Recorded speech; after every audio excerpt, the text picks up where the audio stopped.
Mga driver nagareklamo bangod sang sunod-sunod nga pagsaka sang presyo sang produktong petrolyo. Presyo sang gasolina nagsaka sang 50 sentimos, samtang presyo sang diesel nagtaas sang 15 sentimos. Nakatutok si Zen Kilentang.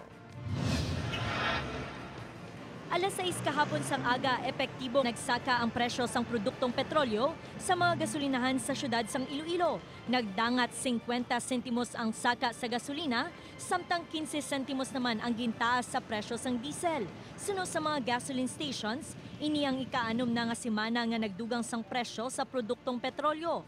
Bagay nga ginareklamo sa mga konsumidor. Si Manong Junard nga nagabiyahe sang depampasahero nga jeep, nanugunan bangod wala makahingagaw patuguhong kagabi. Sunod sa iya mabuhinan naman ang ginansya sini. Nadugang mo tayo sa ginansya mo, te, galing te. Buhay naman eh. Sapar naman ah.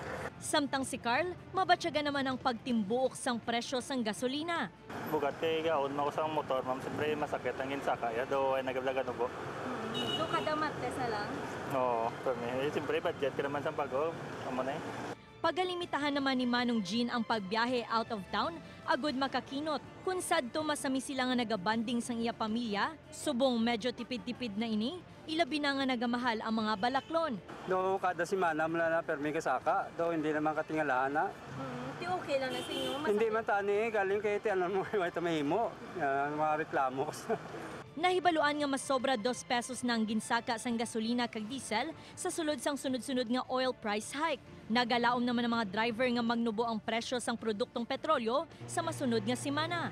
Ako si Zen Kilentang para sa One Western Visayas.